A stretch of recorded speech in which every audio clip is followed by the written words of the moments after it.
The fifth exercise is to generate, to bring in a feeling of joy. Generating joy.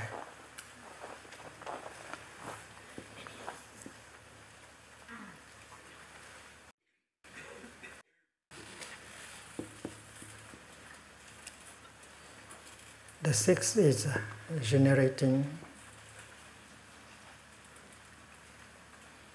happiness.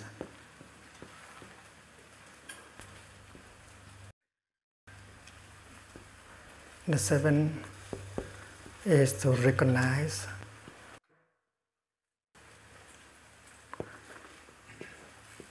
a painful feeling. And the eighth is to embrace a painful feeling.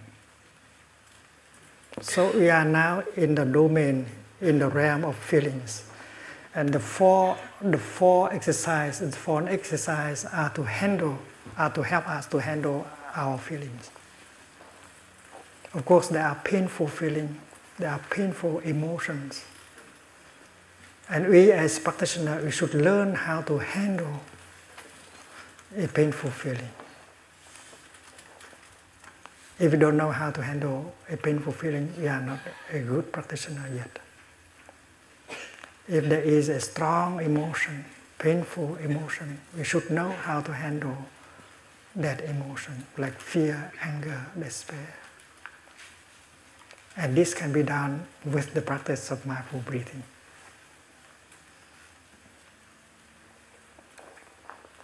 But before teaching us how to handle pain, the Buddha proposed that we learn how to generate a pleasant feeling, a joyful feeling, a happy feeling. And this practice helps us, because as a good practitioner, you are supposed to be able to bring in a joyful feeling whenever you like. And this with the practice of mindful breathing.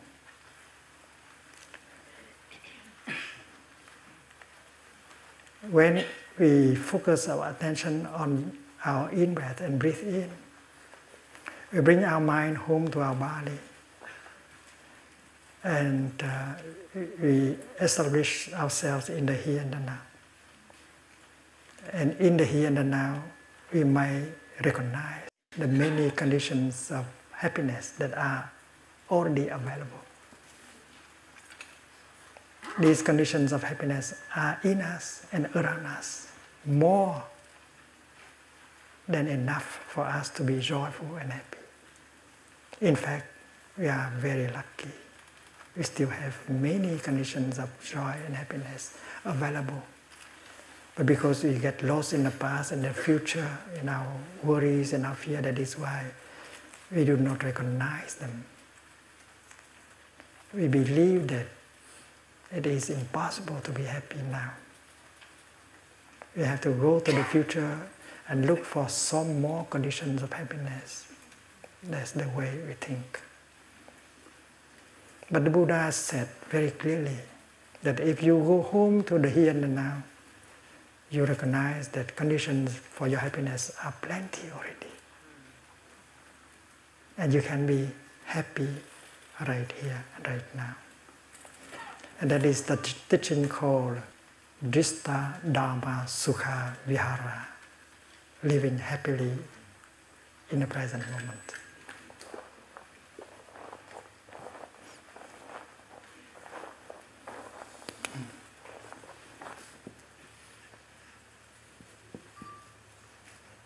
Drishta Dhamma Sukha Vihara. Hiện pháp lạc trú.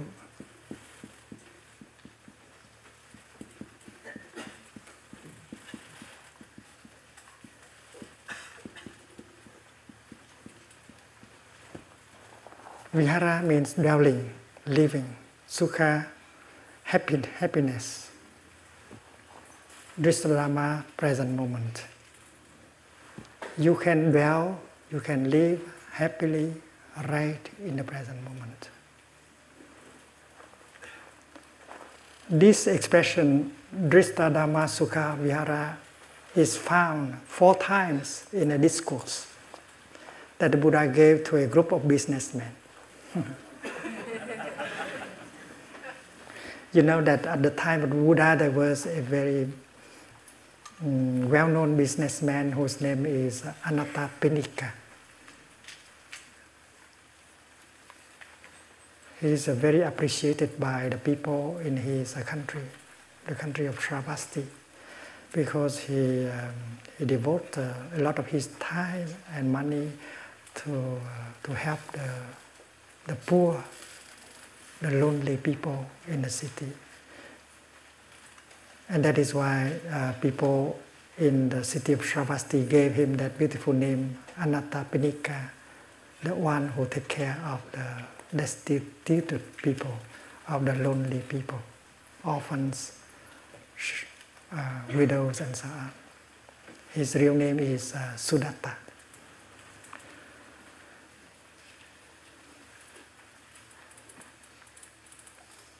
During one of his visits to the city of Rajagraha, he discovered the Buddha and the Sangha and became a student of the Buddha. And he invited the Buddha to come to his country and to teach. And when the Buddha agreed, he went home and bought a park and with intention to offer it to the Buddha as a practice center. It's like a magnolia. There was one time when Anattapinika went bankruptcy. But he did not suffer because he had so many friends that came to help him restore his business. And he had a great deal of pleasure, happiness serving the Buddha, the Dharma, and the Sangha.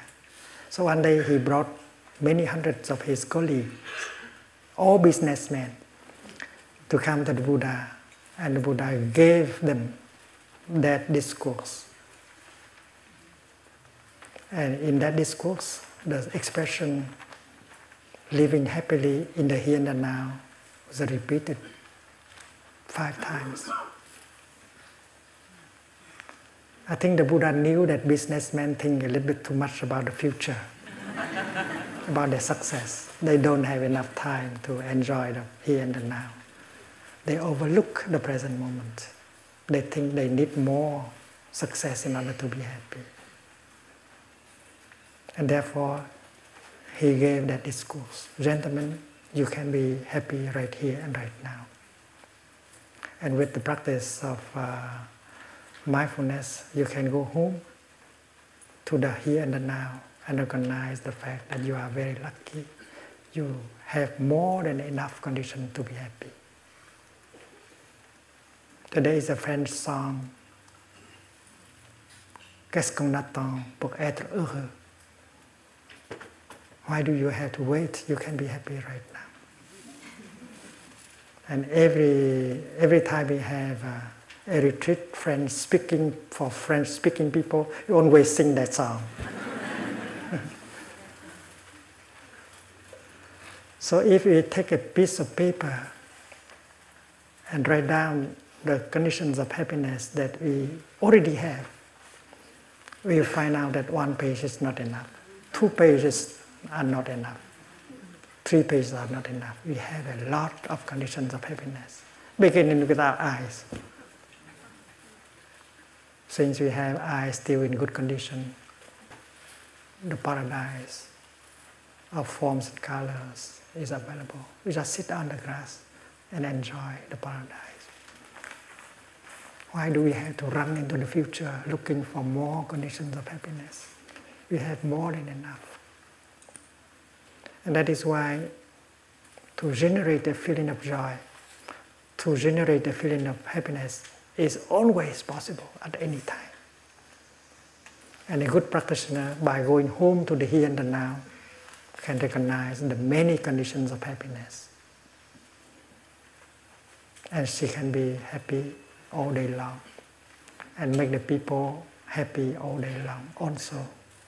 Because as a practitioner, we can remind people that this is a time to be happy. And in this civilization, many people are looking for happiness in the future elsewhere.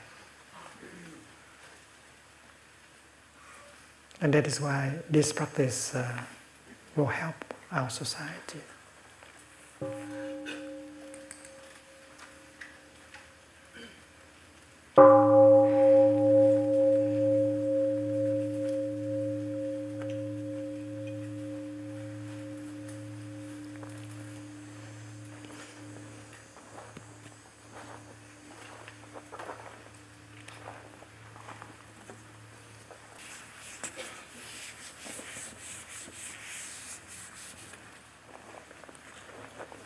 So mindfulness written in Chinese is like this.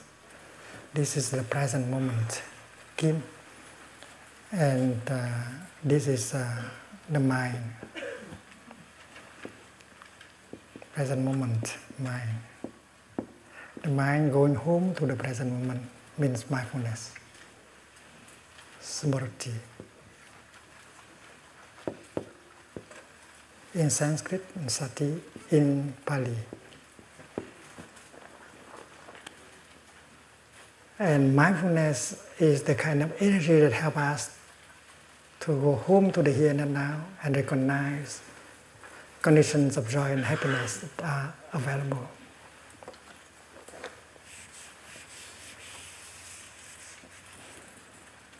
And in the sutra, there is a expression that mindfulness is the source, give birth to joy.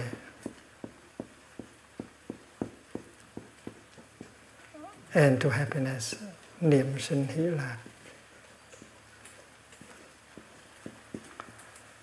The joy and the happiness born from mindfulness. And that is why, as a practitioner, we can say with confidence, mindfulness is a source of joy and happiness. And mindfulness can be generated by our practice. Mindfulness is not something we can buy in a supermarket. And when we have the collective energy of mindfulness, we can nourish ourselves, our family, our community.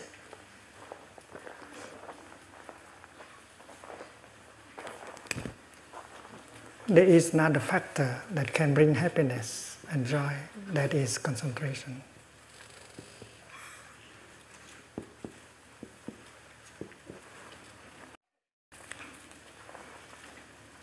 When you drink a cup of tea, you may choose to drink it with concentration, mindfulness and concentration. When you are mindful, your mind is with your body. You are truly there. You are real. You become real. And when you become real and true, something else will become real and true. That is life.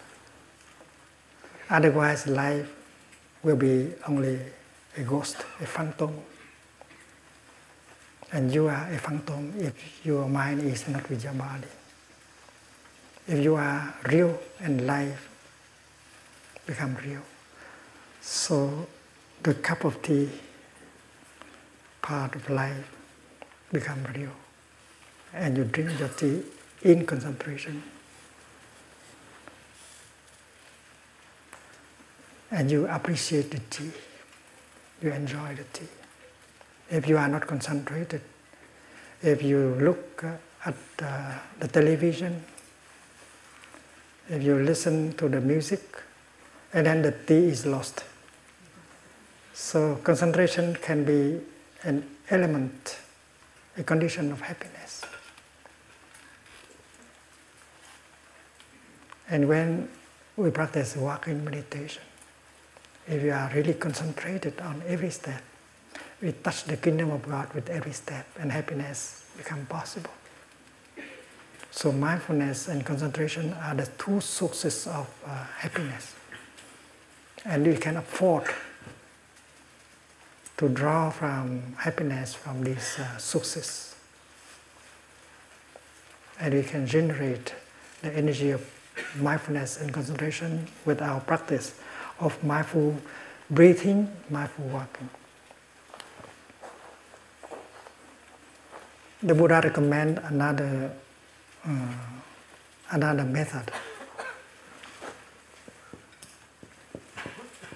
of generating joy and happiness. That is the practice of letting go, releasing.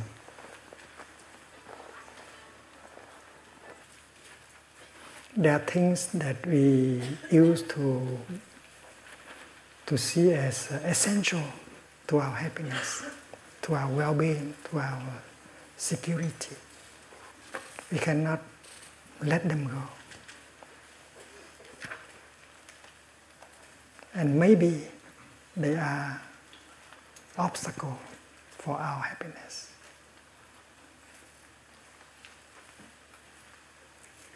If we have the courage to let go, and then happiness and joy will come naturally. And we have to learn how to release these things.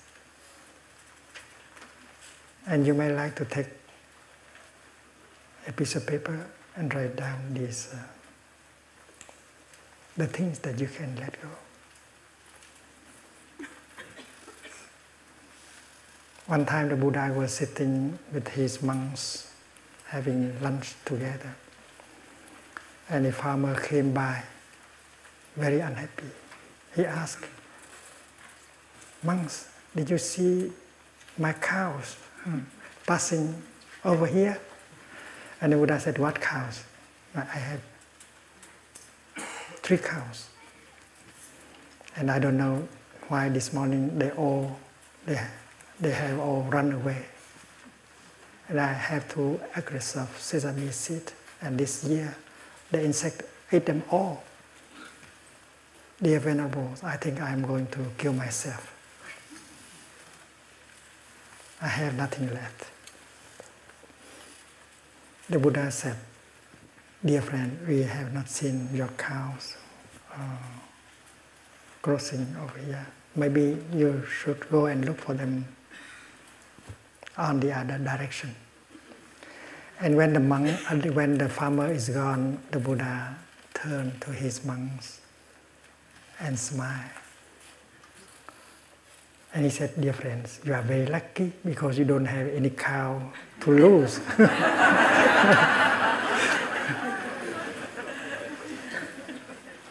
So if we have cows, we know that maybe these cows are an obstacle for our happiness. We had to write down the name of our cows on a sheet of paper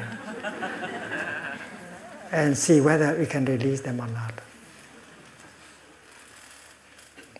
Because they may be an obstacle for our happiness. Our idea of happiness may be a cow. We may believe that happiness is impossible until I get that, or happiness is not possible until I get rid of this. You may have ideas like that. And that idea may be the main obstacle for your happiness. You know, the Soviet Union was caught by an idea during 70 years that the only way to make the country strong is communism, is Marxism. And anyone who voices an idea that is contradicted to that will be put in prison. And you might entertain an idea of happiness for 70 years. And wait 70 years to release an idea is too long. So you may have entertained your idea of happiness for more than 3 years. It may be the obstacle of your happiness. So look at it again to see whether it is a cow that you can let go. And if you can let go of that idea of happiness, happiness will come right away. Please call your cows by their true names. And have the courage to let them go.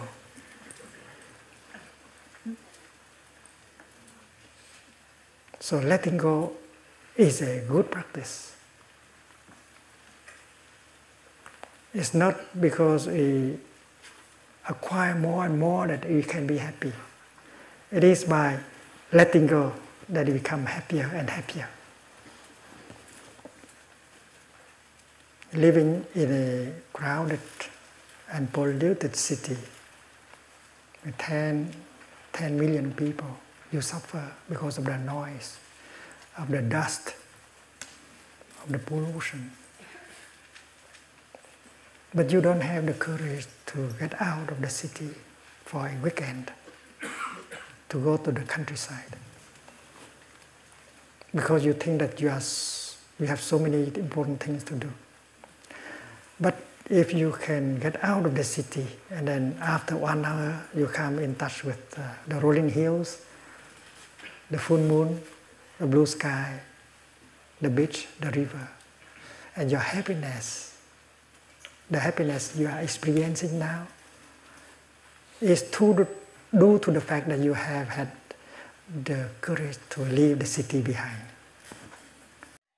So to let go is one of the ways to generate joy and happiness. And this is the teaching of the Buddha. And the teaching is still relevant to our time.